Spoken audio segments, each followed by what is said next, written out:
Well, maybe I will get us started tonight, and I'll begin by just welcoming you all here.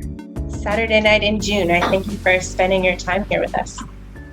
My name is Rebecca Dielschneider. I'm an associate professor of biological and health sciences at Providence in southern Manitoba. I'm also the lead contact for the Winnipeg/Manitoba CSCA chapter here. So I just thank you for coming and I welcome you. Winnipeg is located on Treaty 1 territory, the original lands of the Anishinaabe, Cree, Oji-Cree, Dakota, and Dene peoples, and the homeland of the Métis Nation. We honor them as ancient peoples and current hosts of this part of God's creation. We live together according to Treaty 1, and we seek to understand their Indigenous perspectives and the story of the land on which this University of Manitoba campus rests. And I know that these land acknowledgement statements are fairly common these days, so I invite us all to just pause and consider what this means for us tonight in this context of a science and faith lecture. I invite us to reflect on the land, water for our coffee and tea at the back, and electricity that we are making well use of here, and to just think about how these resources have come about and how we've gained access to them here in Manitoba, largely due to forced relocations and discrimination against Indigenous peoples.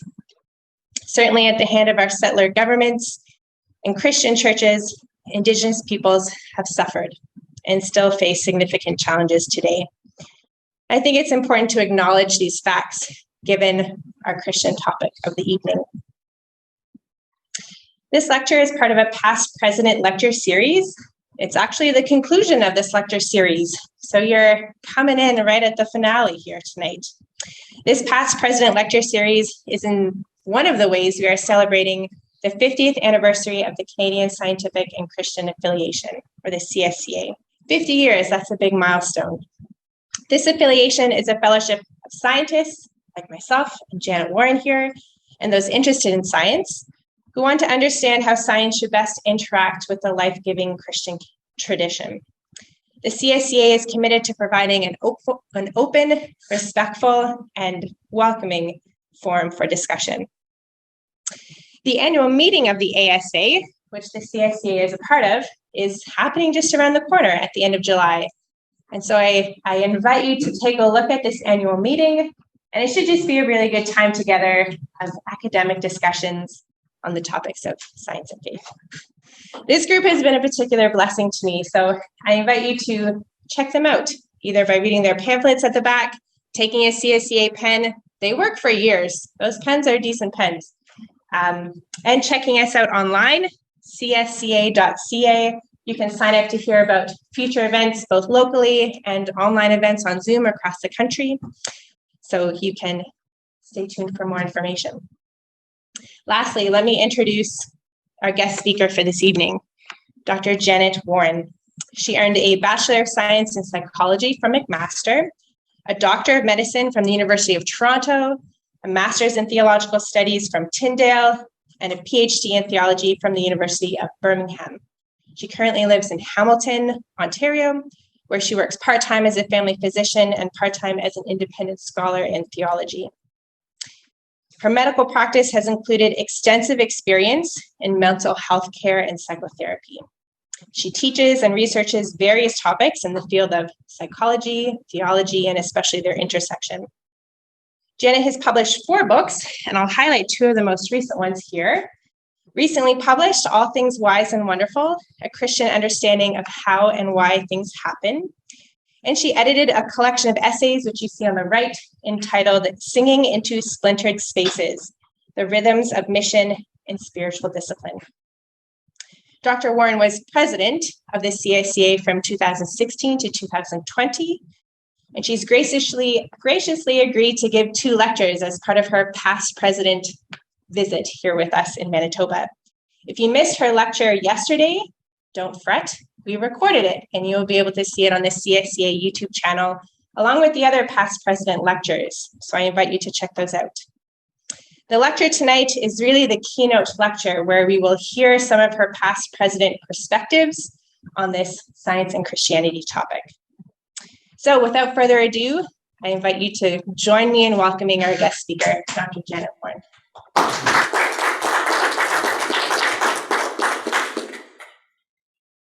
Thanks, Rebecca. So we're celebrating, as you heard, 50 years of the CSCA. I've only been involved for about 12, but during that time, I've had many fascinating discussions. I've learned so much about all different areas of science, had so many thought-provoking conversations, especially at conferences, but also dialogue at the local level, that I've been able to enjoy some of that over dinners the past couple of days and other conversations. So that's just to prove that, I did do some work as president, being out and about. But aside from the knowledge, I've especially appreciated the relationships with people, the encounters with fellow Christians. I love the diversity of people, different expertise, different personalities. So knowing the topic for tonight, is a brief preview, is relational. The ASA meetings that people go to has been described sometimes as a family reunion, because you get to know people, you see them once a year. So knowledge is not just factual. So that's the part of the who you know, but as good Christians, you probably guessed that there's a little bit more to the who you know part of this. Among all these fascinating conversations, of course, we have disagreements, and sometimes these can be quite emotional. People are passionate about some of these topics, which is both a good and a bad thing. But I certainly appreciate that the CSCA encourages respectful dialogue. So I ended my term as president during the pandemic, and I'm sure you're all aware of the many areas of disagreement that occurred during the pandemic. Rebecca's done some speaking on the problems of vaccine hesitancy, some of the other sort of hot topic issues in the science-faith dialogue, creation issues, climate change, gender issues, so things you probably are quite familiar with. I suspect or suggest that there's two problems here. So the first is that first to do with sort of the nature of science, that there's much misinformation around. There's mistrust of science. So now some of this is legitimate. There have been historical unethical practices. There have been some failures. Some people claim that science isn't relevant. There's certainly complexities in understanding it. There's uncertainties. Science can sometimes seem elitist. And there can be some scary outcomes that people may not want to hear about. There's also often poor communication. And Rebecca's also done some speaking on that. Sometimes a lack of transparency, conflicting information, misinformation, or even disinformation. Disinformation is deliberate as opposed to misinformation. Interestingly, the disputes are seldom about science alone, but usually incorporate all these other factors like religion, politics, and emotions. And I've seen many people, whether in talks and formal settings or informally, arguing from logic about these issues and neglecting personal factors such as context, emotions, etc. The second problem I suggest is with respect to what we know and why we engage in acquiring knowledge and how we learn. All those things are often assumed without reflection, without meta-knowledge or knowledge about knowledge. So we, go ahead doing our various vocations, but without really being aware of what we're doing, how we're doing it, why we're doing it. So it's not just about what we're doing, it's about the process, it's about our motivations, it's about self-awareness. And I think those things are just as important as content. And perhaps my psychotherapy leanings are coming in here a little bit as well. So I'm not going to, hate to disappoint you, but I'm not going to solve all the problems. But I'm going to offer a framework or background for understanding why there might be misunderstandings and increasing our ability to deal with, as well as increasing, deal with misunderstandings, as well as increasing or adding a dimension to our understandings of and our ability to integrate science and faith. So both in dialogue and in practice. And along the way, I hope this knowledge can encourage our spiritual growth as well. But before we do that, we need to get some background. Many of you might probably familiar with the concept of worldview, and this is knowledge, and again, often unreflected knowledge, unreflective, at a sociocultural level. So worldviews are underlying assumptions that guide our approach to knowledge and knowing. It can be described as a set of beliefs that shape somebody's approach to important issues in life, narrative signs that offer an interpretation of reality and establish overarching framework for life. We all have worldviews. The problem is we're often unaware of them. So worldviews most commonly are passive or inherited. So we just believe what we do because that's what we see around us, or we've been taught that. So they can be automatic, or they can be intentional and reflective, which most people think is the better way.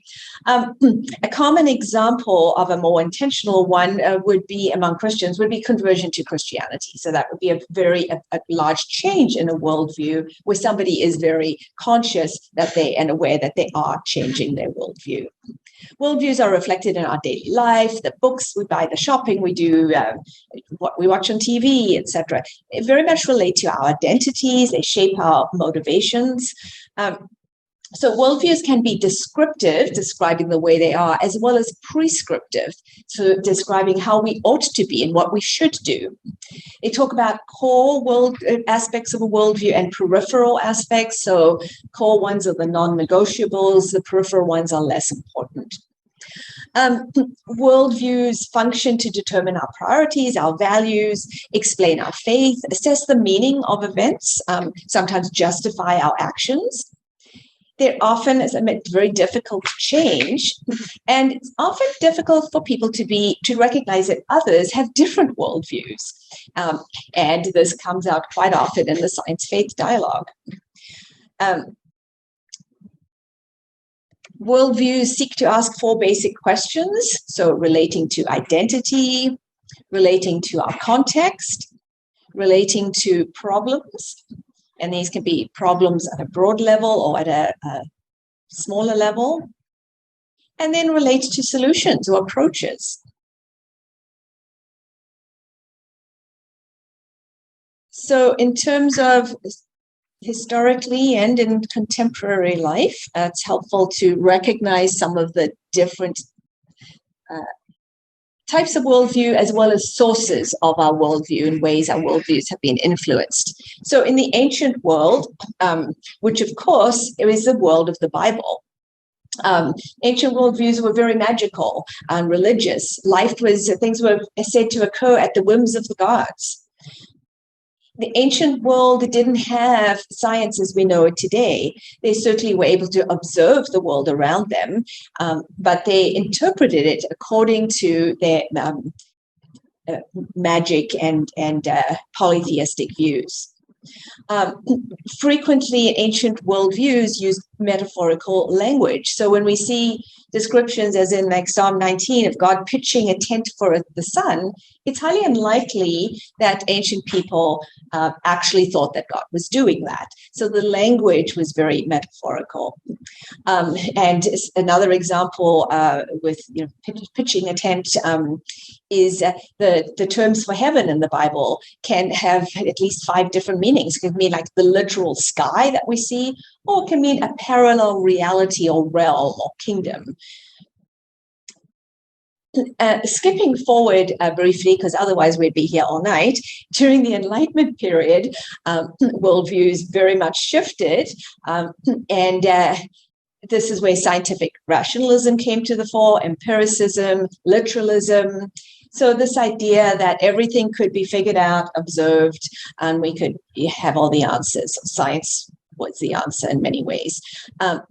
Very mechanistic, deterministic type worldview. So the origins are in Christianity, or I should say Christianity, religion of deism.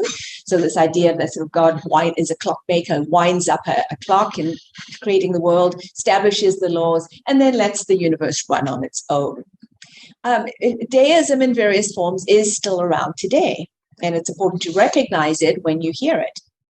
The Enlightenment view led to modernism, which was emphasized rationalism, logic, emphasized the natural sciences, skepticism as well, so skeptical of anything like the imagination, religious, etc. Very much denigrated special revelation and tradition. Again, this is evident today in some forms of humanism, individualism, where people trust the scientific method and make ethical decisions, especially when we're thinking about humanism, based on sort of reason and empathy and concern for other humans. The Enlightenment and modernism also led to scientism, which is the worship of science as having all the answers, and technism, so the worship of technology, and also this view that humans could be seen as machines. And when this promise of being able to solve everything really hasn't come about, many people started, and for other reasons as well, but many people started critiquing modernism, especially the concept of certainty and idealism. And so this became known as postmodernism. One of the views of postmodernism is that the perceiver or the interpreter of reality is important and can shape the reality as well. So knowledge is dependent on perspective, not just what's out there. In its extreme forms, some people would say that there's no such thing as reality, but it's completely constructed. There's no absolute truth. But what we see is simply we've put arbitrary tags attached to reality. And again, you might be able to think of some contemporary issues where that is happening.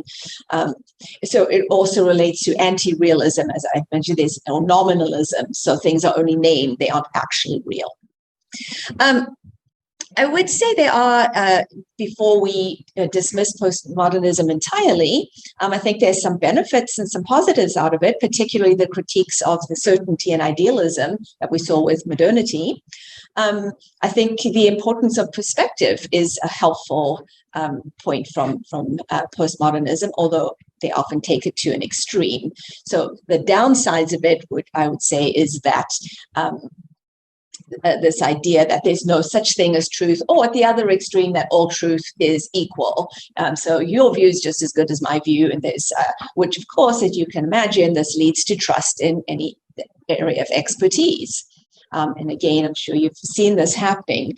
And a loss of trust in historical knowledge as well. And certainly any loss of any type of faith and any type of objective truth. Now, a Christian worldview, again, we might think that we are very familiar with it. The Apostles' Creed is a very good sort of summation of some of the core values within a Christian worldview. Sometimes is depicted in terms of this biblical drama of creation, rupture, redemption, and restoration. So it includes ideology or sets of beliefs for understanding reality, narratives, so there's stories of origins and endings, norms and standards such as morality, the idea of human dignity. It includes practices, certain rituals such as baptism, communion. It includes experience, so such as the Exodus, Pentecost. More recent ones include social structures such as family, church, and includes culture. So the core views in Christianity are the same, but the peripheral ones differ. And that's often where dialogue breaks down, because people are assuming that peripheral values are core values, whereas they're not.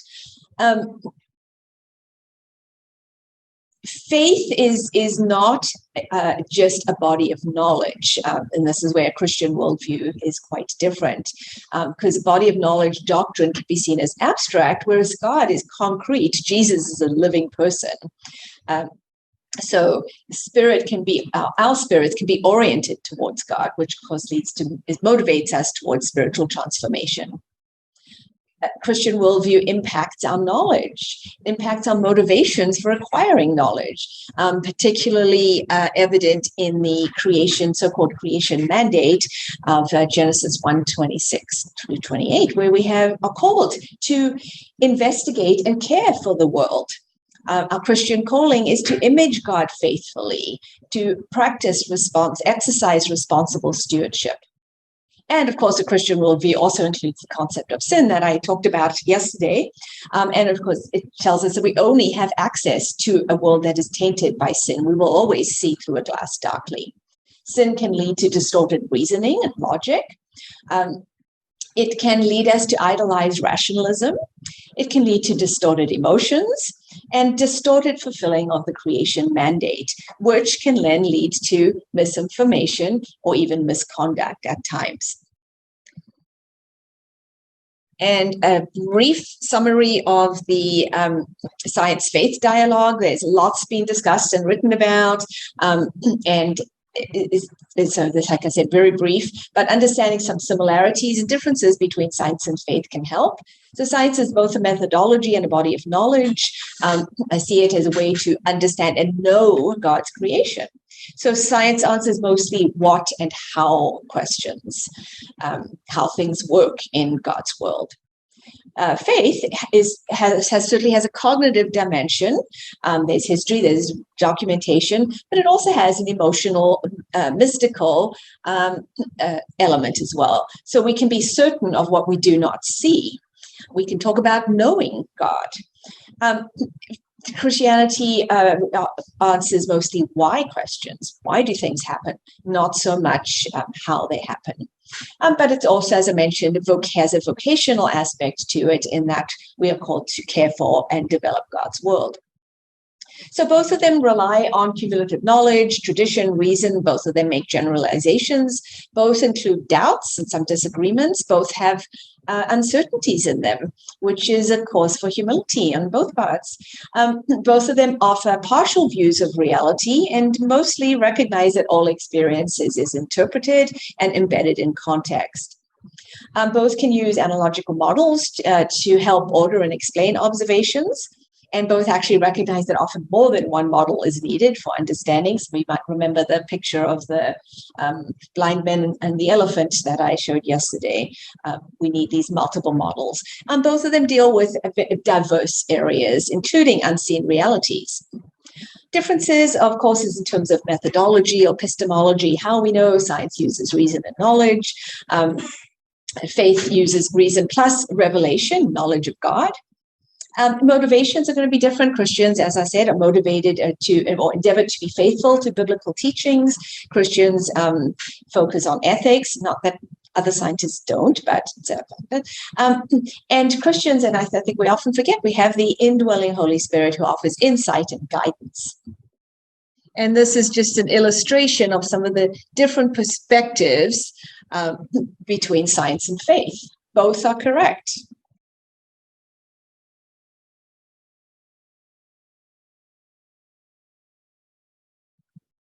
So when we look to integrate science and faith, to some, I see that science studies the created world.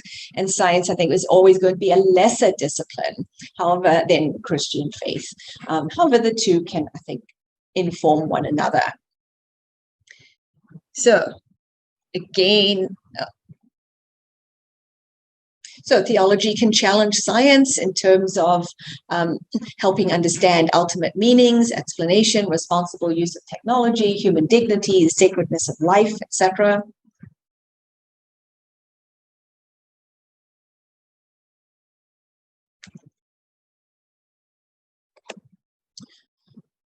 Okay, so knowledge, a common sense view, knowledge, facts, information, skills that we learn through experience, education.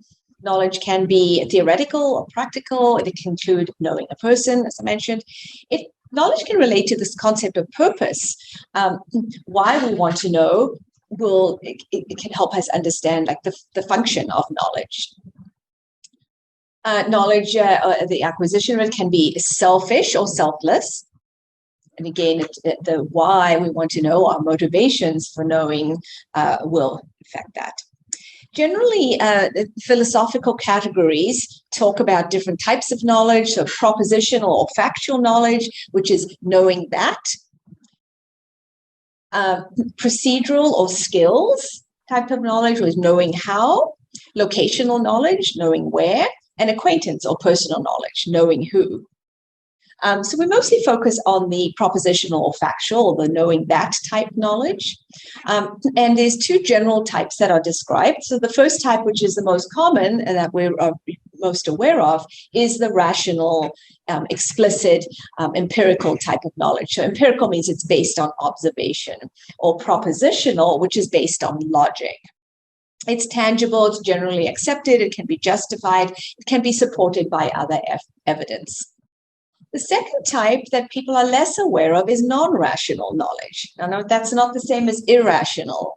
And this is implicit, tacit, it's non-conceptual or intuitive knowledge, and it's difficult to explain because we can't often have other evidence. It can be subjective. I like the quote from Michael Polanyi, who's a scientist turned philosopher. We can know more than we can tell. Science mostly deals with factual knowledge, whereas faith deals with some factual and much non-conceptual knowledge, as well as personal knowledge. So we know God. And most involve both types. As far back as Augustine, he talked about knowledge as involving both scientia, which is analytical or rational means, and sapientia, which is wisdom from God. So let's talk about how we acquire knowledge. Again, common sense. You're here tonight. Hopefully you're acquiring some knowledge.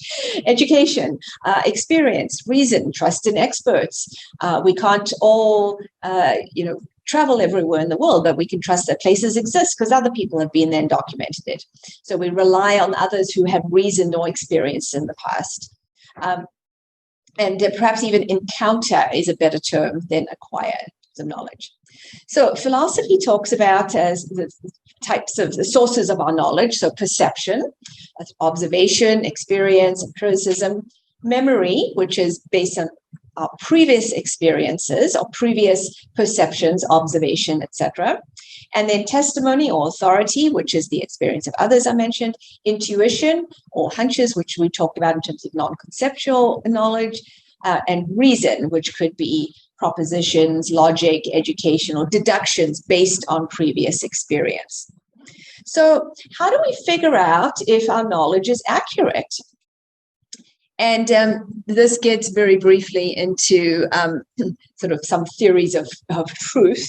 Does what we know correspond with what we see, and does it correspond with reality? Or sometimes when we can't always know that ourselves, then there's consensus. And you see this in the scientific community, if there's consensus among experts. And another way of evaluating accuracy of knowledge is just a pragmatic thing. Is it practical? Does it work? Does what we hear fit with our experience? That's partly reality as well.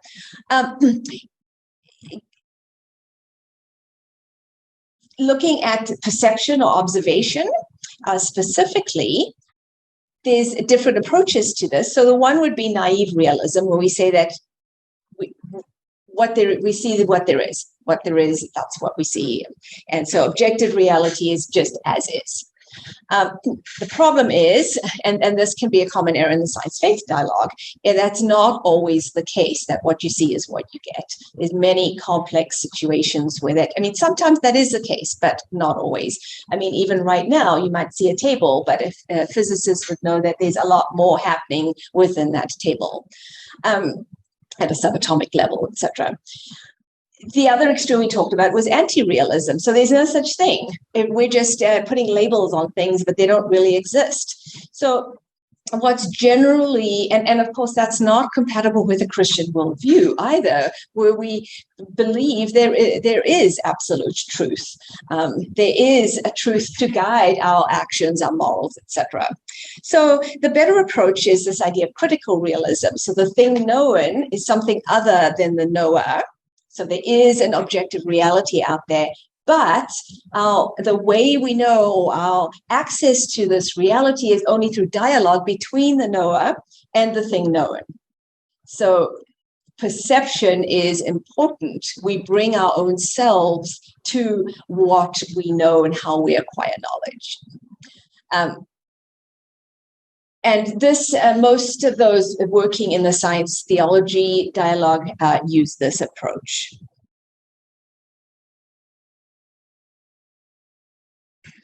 Now, switching to, so that was briefly philosophy, let's switch to psychology, partly biology, if you like. The first would be, as we talked about, sensation and perception.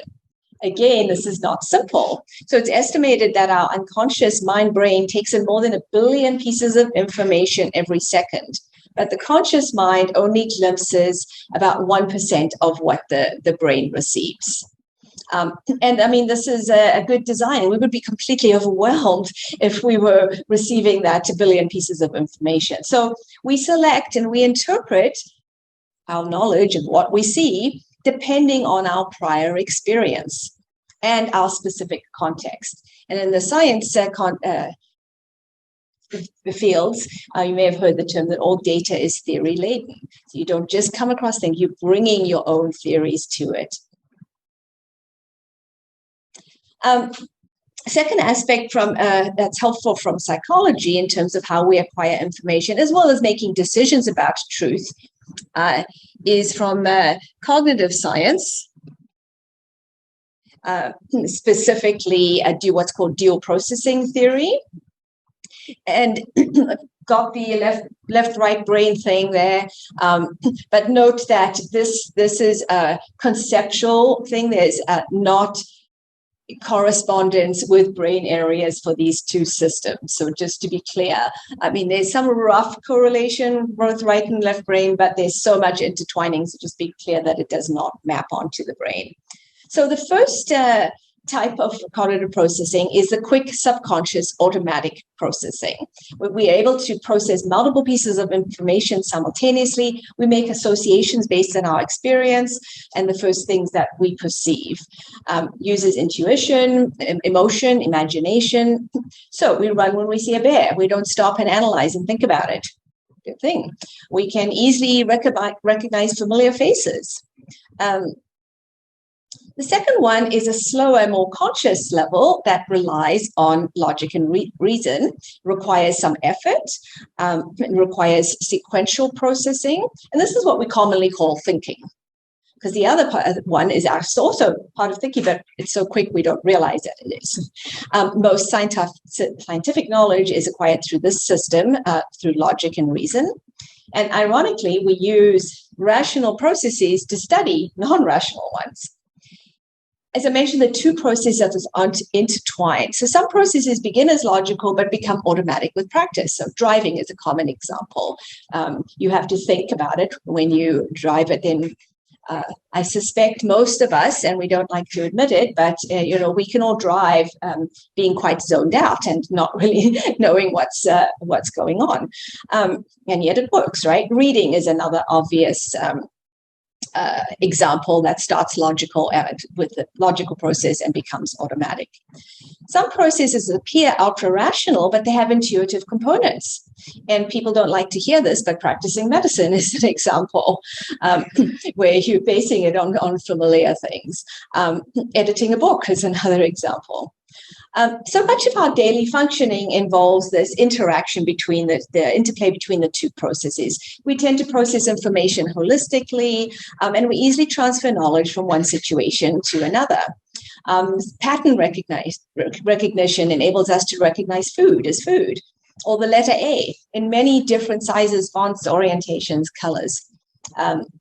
I was able to play with Rebecca's 5-year-old the last couple of days, and the kids are a great example of very quickly transferring knowledge. And like, how did they know that? And knowing that everything else is a dog when they've really only seen one dog. So we underestimate the power of emotions. What we feel depends on our initial automatic evaluation of an event.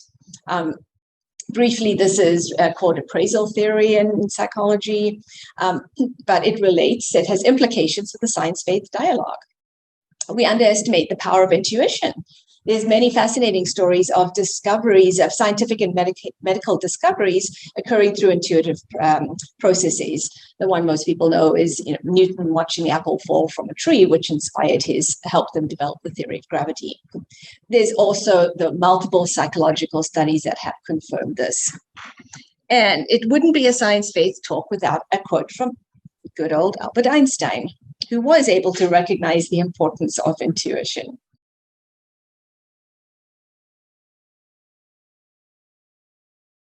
So,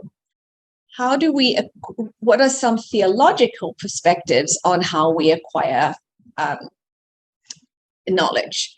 So there's this interesting paradox in that God wants to be known. He wants to be found. And this is obvious by his actions, but it's also written about in many passages in the Bible. I will protect those who know my name. I'm the good shepherd. My own know me. But on the other hand, God is beyond knowledge. As Isaiah writes, my thoughts are not your thoughts. And Paul writes in Romans, the depths of the riches and wisdom and knowledge of God, how inscrutable his ways beyond comprehension. In Timothy, Paul writes about God dwelling in unapproachable light.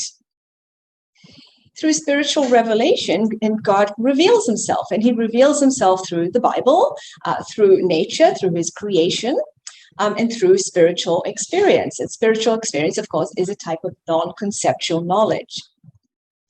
Just a brief diversion of how God reveals himself through the Bible, because the Bible is not a scientific textbook. It relies on human interpretation. So remember, I said one of the benefits of postmodernity, we bring ourselves to the text. So being aware of our own worldviews, our own motivations, etc., will help us to understand how we interpret the Bible, as well as, of course, relying on experts. My Hebrew and Greek is very, very basic and weak, so I rely on those who have more expertise. And of course, the Holy Spirit can guide us as well. Many problems in a lot of issues in the science faith dialogue relate to differences in or misunderstandings, I should say, of biblical interpretation. So biblical literalism can be an issue, for example. Context is very important. You never view the Bible in isolation. Always focus on what's most important, so those core values within our worldview, and then move to the more obscure or more peripheral ones. Remembering the original audience, the Bible was written within a particular context, and has particular genres of styles of writing. Important to integrate the two testaments, look at the big picture, look for unity, coherence, and avoiding worship of the text as well, which is it's not the only source of revelation. We need to recognize that some of the biblical authors were addressing different questions than what we have with our contemporary worldview. So that gap between worldviews, the gap of different motivations, different types of knowledge. And overemphasis on rationalism can lead to discounting experiential knowledge. So this miracles, guidance, illumination, sense of the divine presence.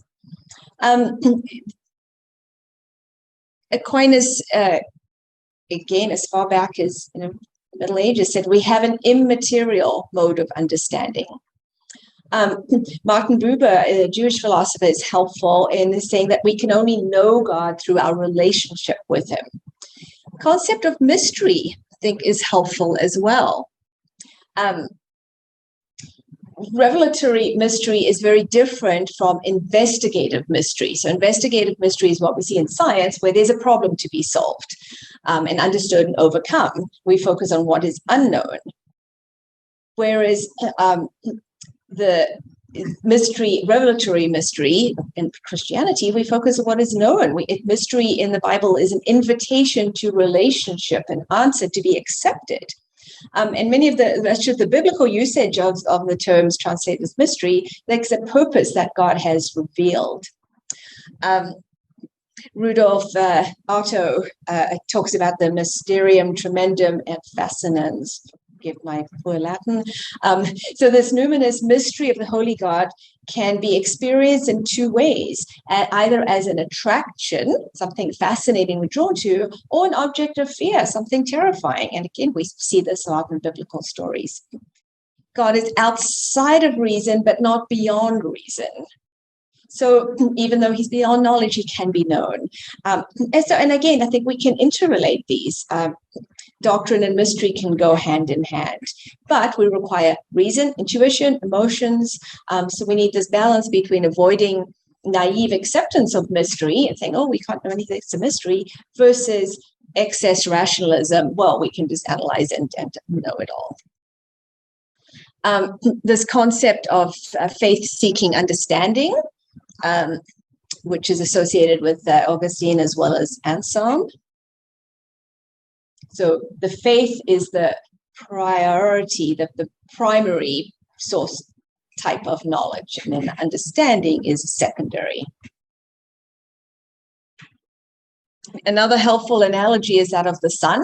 The sun is too bright to look at, but yet we can know the sun's existence. We can know by the effects it has on creation and on us. And good old, it's not a theology talk without a C.S. Lewis quote. So not that he can see the light of God implied, but because by it we can see everything else. We can know the world.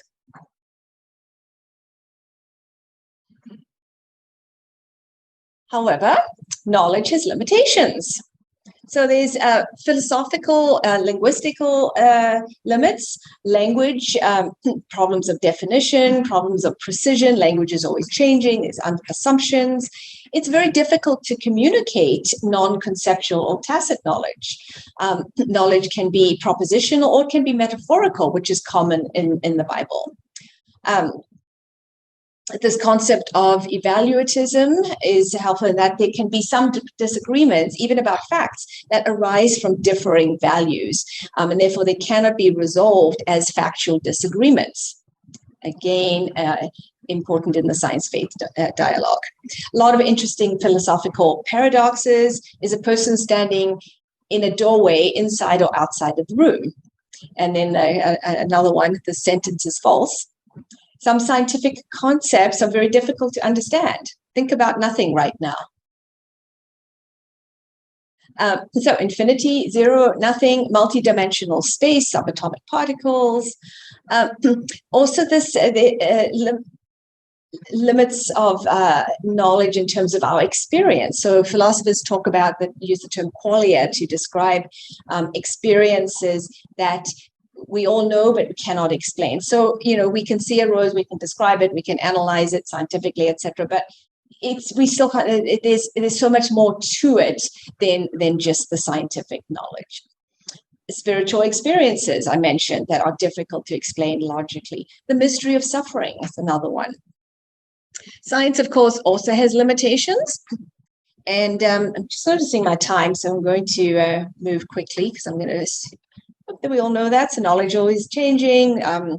As you know, the whole mask thing during COVID, there's always some uncertainty. Science is value-free. There can be measurement errors, difficulties with interpretations, biases, presuppositions. Nature itself, the world we study, can be unseen or ambiguous at times. And the science, of course, doesn't tell us how to apply findings. Limits in a sensation and perception. It's always embarrassing to know that dogs and 2-year-olds have much better hearing than all of us in this room. Perceptual illusions are often entertaining and illustrate our limits of perception. So the wheels are not moving, just in case you wondered, but you will see them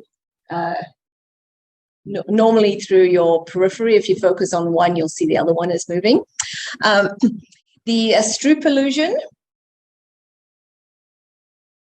on the bottom right. What color is the word on the left? Now, nobody's going to say because you've been told that this is an illusion, But I will guarantee that it required thinking. It took you a moment to overcome that automatic assumption you went to with reading the word.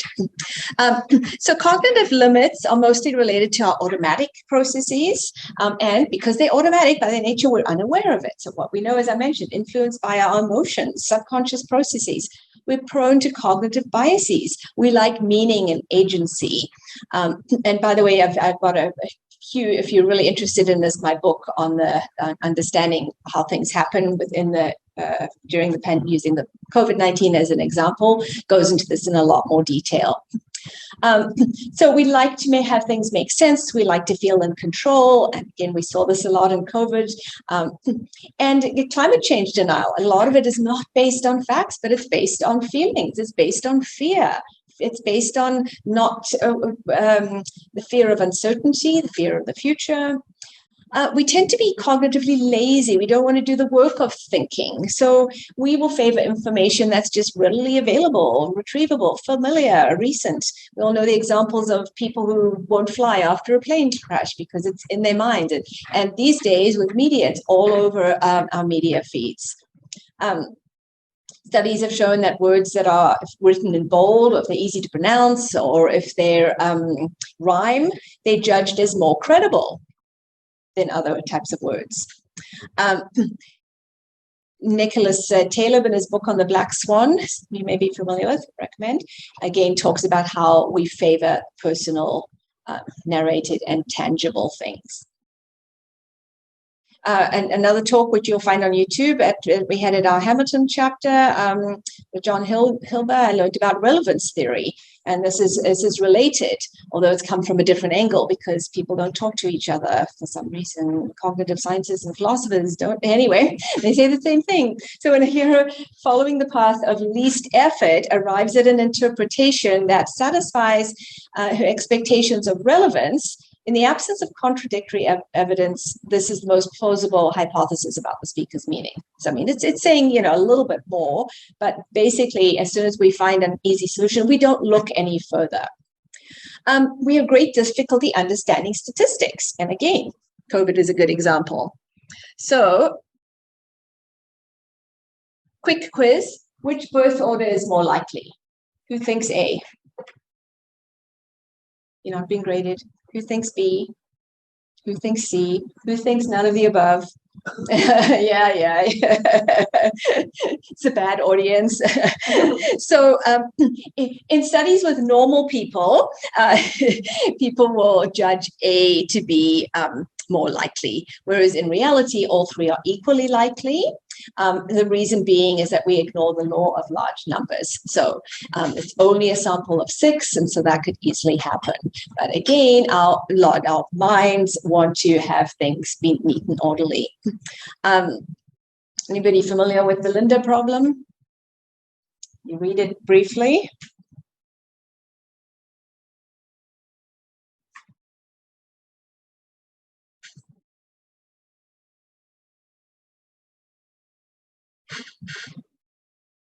Who votes for A? Who votes for B? That 3 people. Who's being a wimp and not voting? So the correct answer is A, because the group of bank tellers is a much larger group of people than the group of bank tellers who are active in the feminist movement. We have and again, that's law of large numbers. But for those who answered B, you can be pleased to know that you're normal, because that's what most people will answer. We have great difficulty understanding randomness. So we're surprised when a coin lands tails 4 times in a row. We're surprised when a global pandemic occurs. We're surprised when somebody's cancer is healed. But with large enough numbers, long enough periods of time, strange things are bound to happen.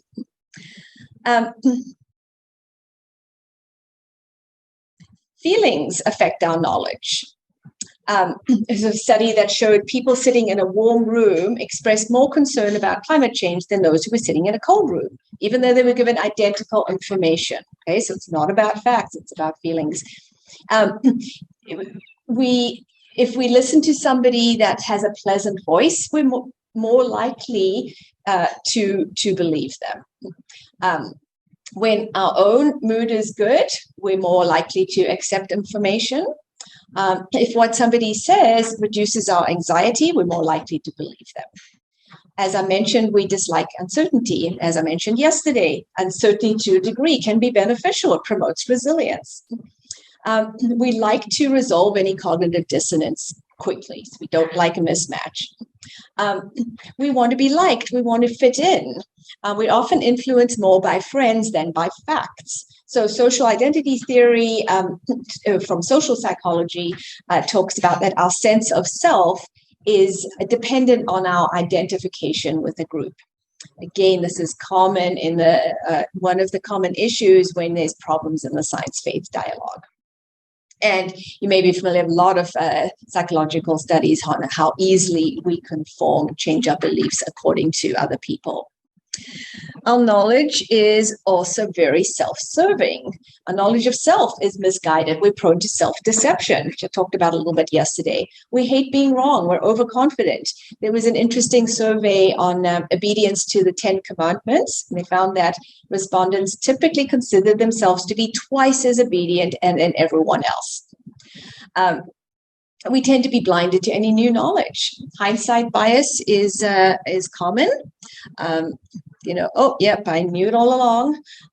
Confirmation bias. We only look for evidence that supports our view. Sometimes deceiving ourselves involves deceiving others. So we don't need to change our beliefs if we can get others to agree with us. And some of this is one of the factors in conspiracy theories, for example. So in sum, the quote from Daniel Kahneman, who's done and his easy-to-read book is called Thinking Fast and Slow, if you're interested in this. But he's done a lot of the research on cognitive biases, etc. And from a non-Christian perspective, many people talk about our arrogance, basically, which is very fitting with biblical concepts about not being overconfident. So knowledge affected by many factors, including personality, perceptions, mood, memories, culture, context, expectations, social norms, the number of options available. Educated people, like scientists and theologians, are not immune. Sometimes, in fact, educated people, experts can be sometimes worse because we need to maintain our image as an expert. Good, humble people, like Christians, are also not immune. But note that these biases, etc., are not necessarily sinful. A lot of times they're a byproduct of a mostly well-functioning system. As I mentioned, without the automatic processes, we wouldn't be able to drive. There would be a whole lot of things we wouldn't be able to do.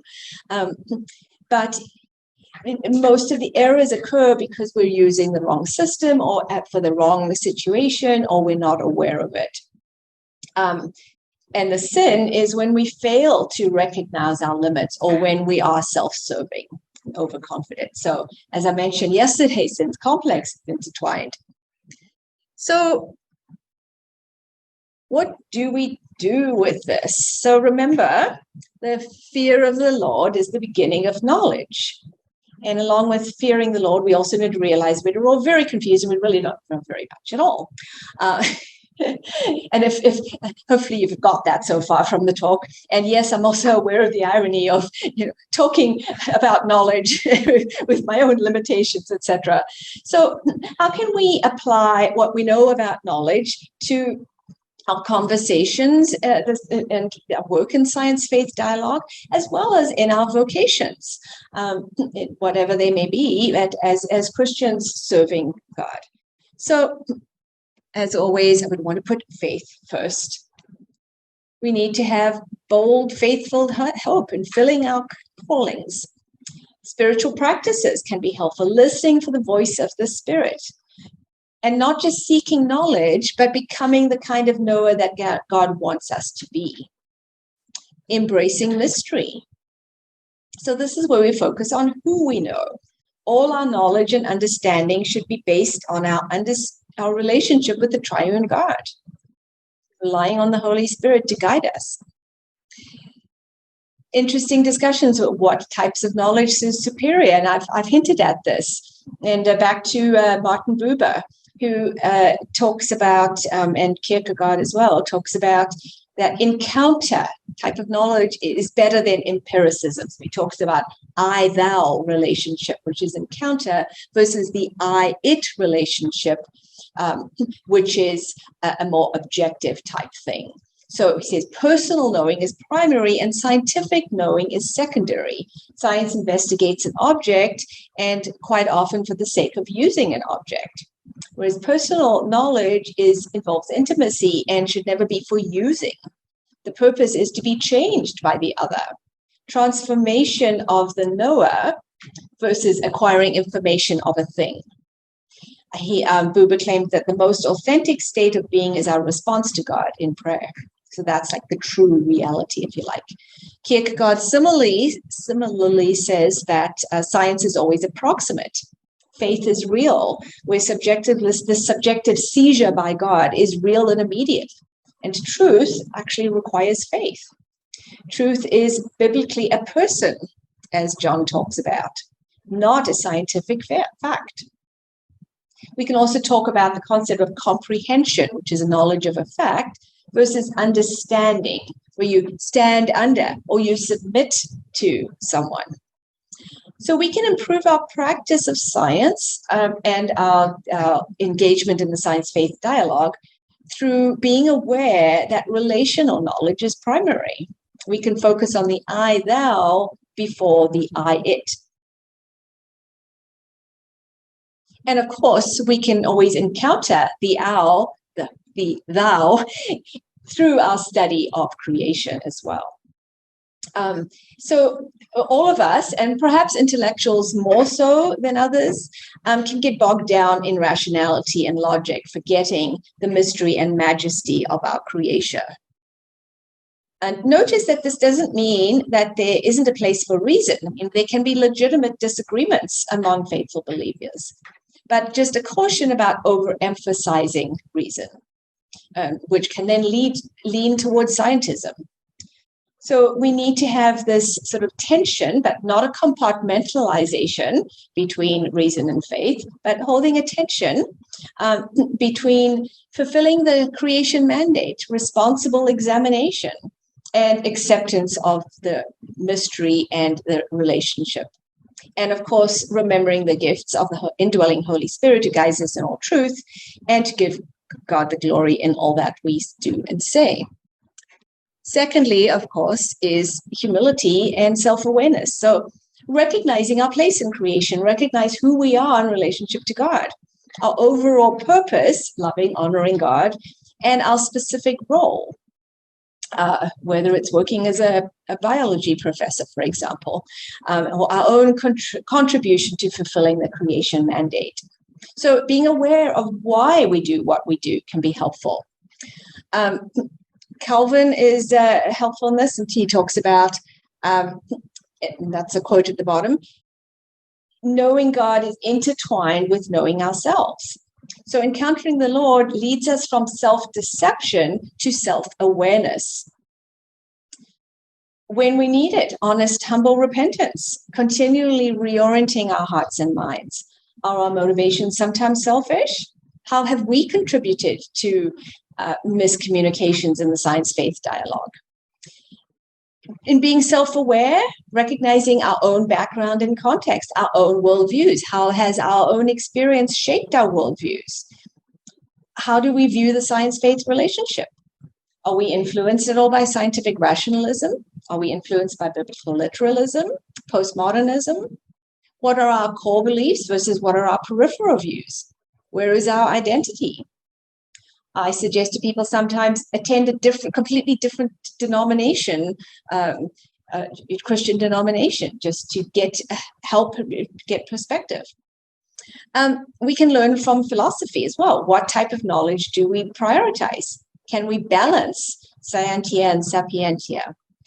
What is the source of our knowledge? What are the limits to what we can know? What are the limits of science? What are our views on truth and reality? We might want to consciously adopt a critical realist approach to our work. We can learn from psychology, and particularly cognitive processing and the powers and perils of intuition. Recognize when we're in a cognitive minefield, such as highly ambiguous and emotional situations. To use a medical analogy from CPR, stop, look, and listen, check the scene. So which cognitive process is appropriate in the particular situation that we're in, irrational or intuitive? Are we asking the appropriate question for this specific situation? We can counteract the confirmation bias by intentionally seeking opposing viewpoints or alternate interpretations.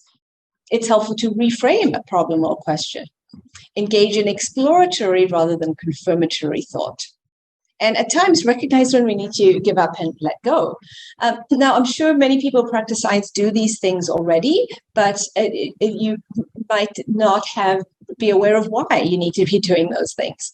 At the social level, think about who is our in-group. So one of my in-groups is the CSCA, and I sometimes struggle with friends who I know are Christian working in science, but they're not interested in intentional integration of their two fields. So who influences our knowledge? What are our motivations in practicing science or communicating it? Who do we try and please? Recognize our emotional biases. Do we hold a view because it makes us feel more comfortable? How do we do with handling uncertainty? How might we be being self-serving? What are our motivations? Knowing that motivations are often mixed and multiple motivations. Can we admit when we're wrong?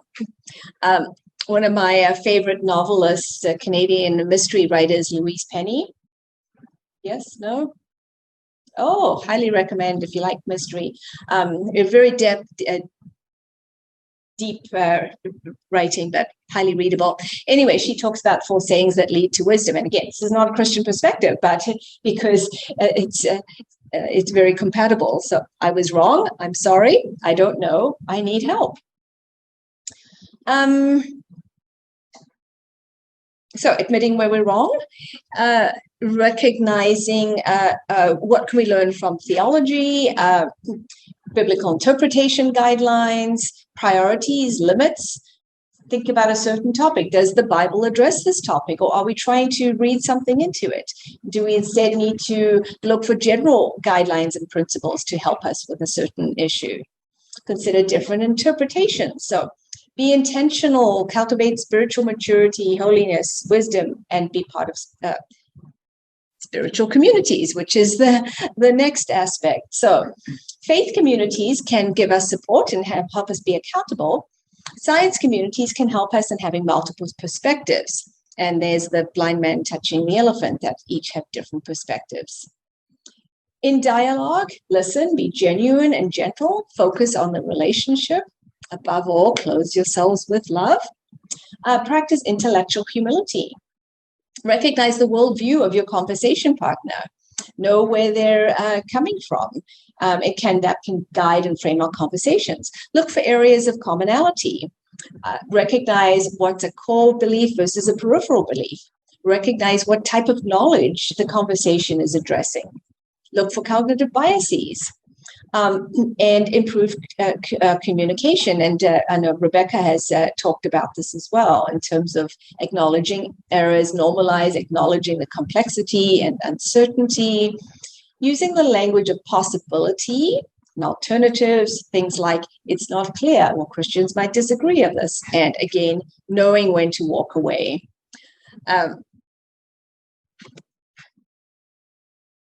However, despite all these challenges, as I've mentioned, I've been very blessed by the CSCA and the ASA,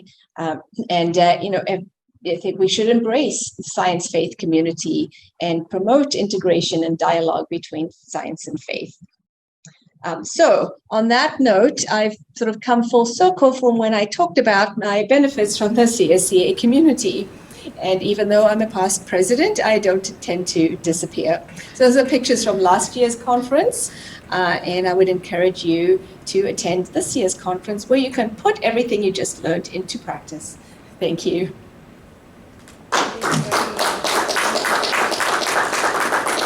Thanks a lot. Really enjoyed the presentation. I was thinking about environmental science, conservation, biology, protected areas, and things like this. And I think that Western science, at least in that discipline or in that, whatever you want to call it, has been learning from traditional ecological knowledge, First Nations peoples, for instance, here in Canada.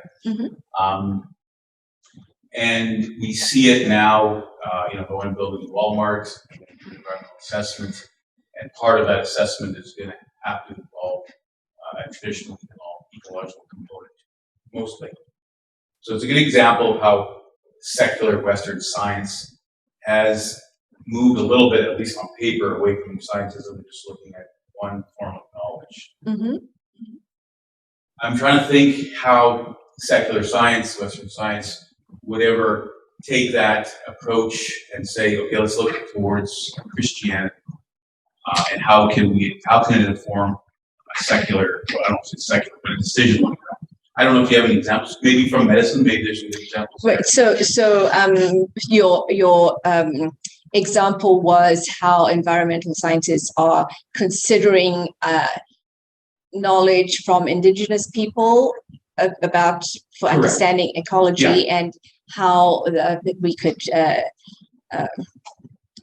do something similar through Christianity. So I do see it happening, but not necessarily explicitly. I see it happening implicitly. So one of the areas is this psychological study of virtues. So secular psychologists counseling psychology, recognizing the benefits of things like gratitude, forgiveness, etc. So which are classic Christian virtues.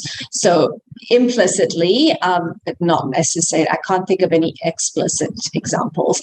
And of course, though, don't forget that many of the many well-known scientists in the past who've contributed have been Christians. Oh, yes. Yeah. I understand that. I was just curious. Does anyone else know of any examples? Unfortunately, our Christian history of our treatment creation is pretty poor. And so I would say Western science, for the most part, would be looking towards, well, sure, maybe it's Thomas Berger or something like that, but for the most part, we would be looking to Western Christian, maybe Eastern approaches, Eastern churches.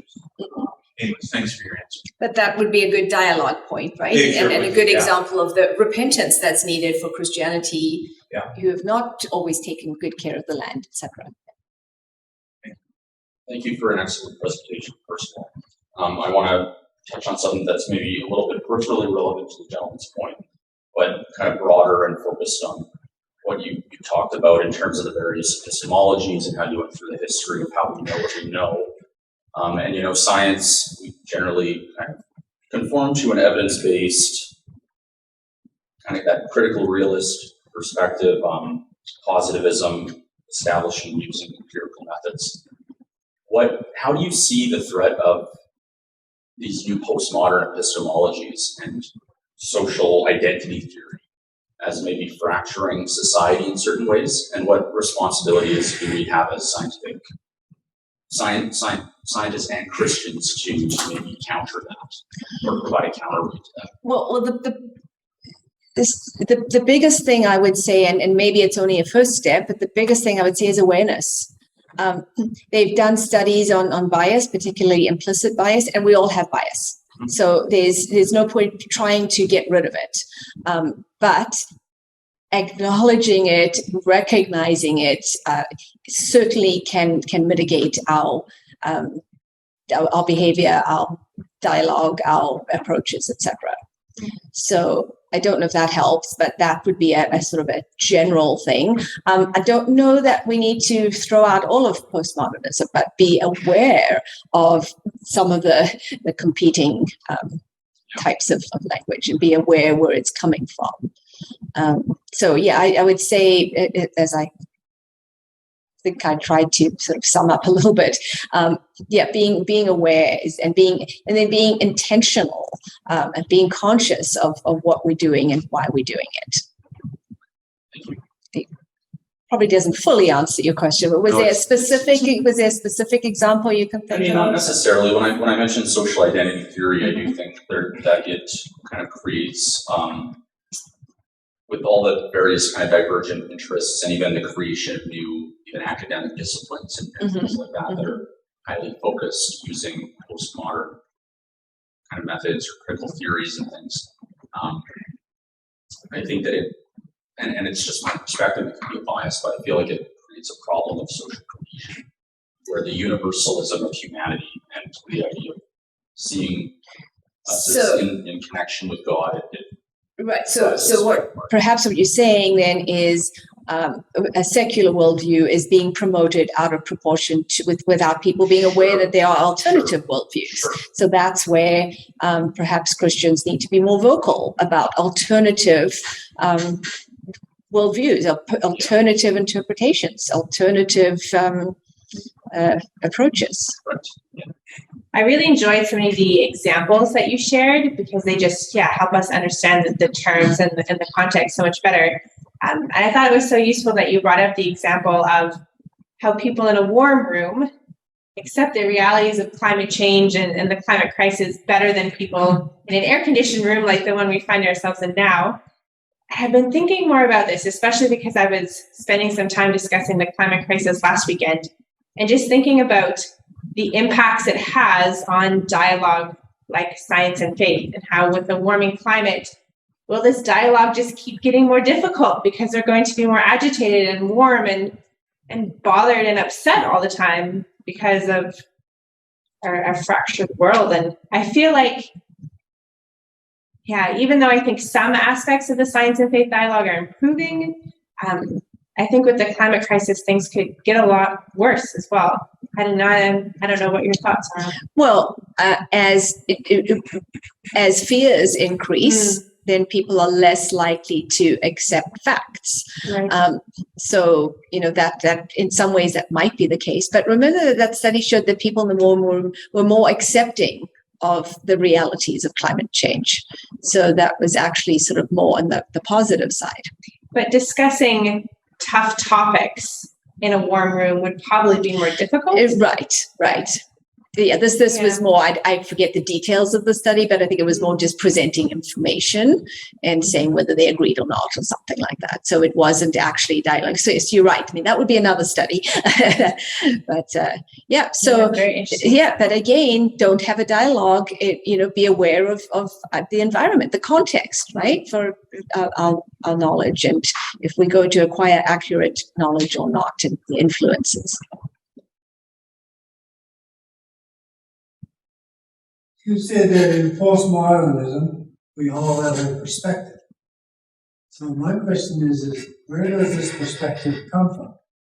In the same sense that you say, we know more than we can tell. How do we know more than we can tell? Well, it's not tomorrow. So the question I'm trying to get at here, do you think, when you talk about the Holy Spirit, do you think there's another force, say a force of evil, that also is active in terms of optimistic perspective, or is that, I just happen to have done my doctoral dissertation on demonology and deliverance. So yes, I do believe that there are evil spiritual forces out there for sure. But just to clarify, we've always known there's different perspectives, but postmodernism is saying that perspective affects our knowledge and determines our truth. It's not just saying, there's different perspectives. So it's saying more than that. And the concept of we know more than we tell is the idea of non-conceptual knowledge. And the limits of language as well. So we have spiritual experiences, even like things like smelling a rose. We have all these, that language is limited, that we have difficulty. And that's why, I know we're in a group of scientists, but that's why the arts are so important, because sometimes truths can be conveyed better through art, through poetry. I use this actually for grief and suffering. It's much better to explain and understand through a novel or a poem than through sort of logic, because it's not logical. It sort of is, but it isn't when you experience it, right? So those would be types of sort of non-conceptual knowledge that we forget about, but that can be just as important. In terms of being aware of our influences, certainly being aware of evil spiritual forces that can work through people, that can work through social institutions, that can work through dominant philosophies, like you were talking about. Absolutely. Again, and it's not quite as so simple to say that, well, is this from God or is this from the devil? Because there's humans that are mediating all of this in between as well. But absolutely. And it was probably remiss of me not to mention that as one of the influences on our knowledge, for sure. I go to meetings, especially Christian religious meetings, where somebody comes with perspectives, and we'll discuss the topic for 35 minutes. I get the impression nobody changes their mind.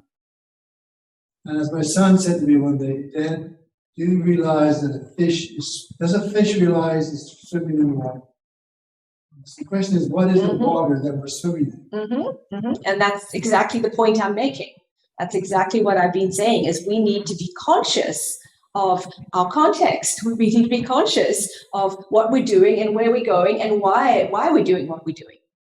Absolutely. What's I going to say? Just going back to your concept of people don't change. Yeah, I did mention worldviews can be very difficult to change. And that's where I think it's more helpful to a helpful approach rather than just bombard people with facts. Well, this is a better truth. This is the logic. Here are the facts. Is to understand their emotions, understand their fears. And by the way, I think that's one of the ways that evil spiritual forces work, is through our emotions, through making us more afraid. And there's times where fear is appropriate, but I think evil spirits will capitalize on that and make it worse than what it need be, and feed our fears, feed our doubts and uncertainties. It's another area of being aware. But people can change. You're right. It may not be as common as what we would like, but absolutely people do change their views, do change their behaviors and their actions. And I think as Christians, the whole Christian endeavor is to change, is to become Christ-like. We're not, in churches, you come as you are, but you don't stay as you are. So that's the whole Christian life is about transformation. Maybe to add to that as well, I think the CSCA for me has just been a wonderful community where people share how they've changed over time. Mm-hmm. So many CSCA members have entered the CSCA from very different backgrounds. And it's just been incredibly humbling to see people say explicitly, bluntly, I used to think this way. And now as I've talked to more people and wrestled with this with the community, I now realize maybe this is a little bit more accurate, or this is a little bit closer to God's vision or the meaning of this text or how Christians can act in this situation. And I think the more we talk about how we change our minds, the more we make it easier for other people to do so too. Mm-hmm. Yeah, and that's a great comment and a great response. Yeah, and just to be clear, the CSCA and ASA do not have an agenda to be changing people's minds, but to promote respectful dialogue. But you're right, there's lots of examples of people changing their views. I was going to comment, I wrote down, because I was just thinking, one versus dialogue with science. I do know that I wrote down here, we use the term science as being the lesser discipline of the two. And I think I don't know how many secular scientists are in this room, but if I was one, and I have been one, and I might be one again, I might be engaged in dialogue, but it might be a heated dialogue. I'm just aware right now of the polarization of things, and my thing is greater than your thing. I'm just saying that term was cautionary when I heard it. Good And- point. And I'm speaking from a Christian perspective and quoting somebody else on that, but just for a perspective, a way of thinking about it. But you're right. That's where knowing your conversation partner, and you're right. I don't necessarily know exactly where everybody's at in this room. Good point. It was just because I'm always trying to, and I know those dialogues and conversations. When we're working with traditionally theological knowledge groups, it's not like Western science and tech are two very different things, and I don't have to say mine's greater than yours. And maybe we do that in religion. I don't know, but if we're entering a dialogue with secular scientists, that's whether that was not your quote, I know it is something. Yeah. Oh, yeah. My. I think I felt the same way, Bruce. It's a provocative statement for sure. And but again, remembering different types of knowledge, like different types of enterprise. So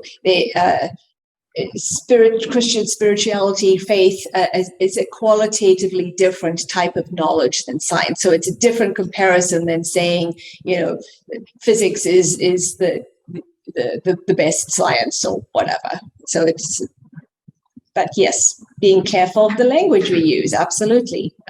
Can I maybe just make a hopeful original about how to maybe phrase that in a way that secular scientists might appreciate without being really as disheartened or upset? You can kind of maybe, and this is more of a conceptual thing, but when you talk about mathematics or limit theorems and things, like you're approaching an asymptote, you can never actually get there. God's knowledge is being infinite. Science is the method by which we can understand things through God's eyes.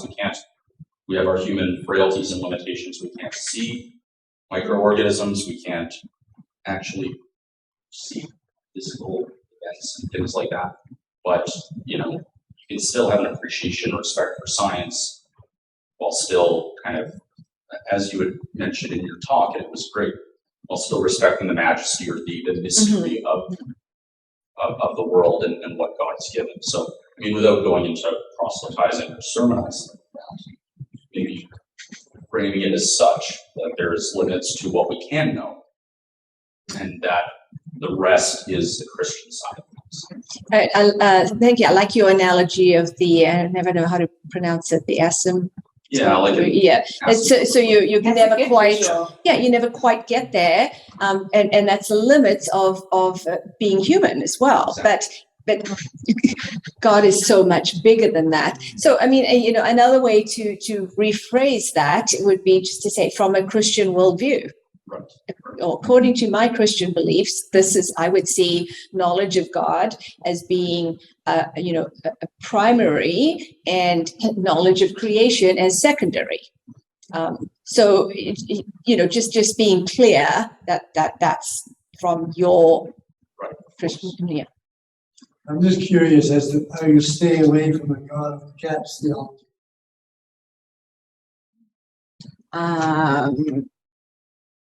God of gaps theology? Oh, absolutely. But I don't believe, I'm not sure in what context, because I absolutely wouldn't the question ascribe to that. God knows more than we do, sort of idea. God is bigger, but each day we chip a little piece off. We actually make God smaller, right? Can't make God smaller.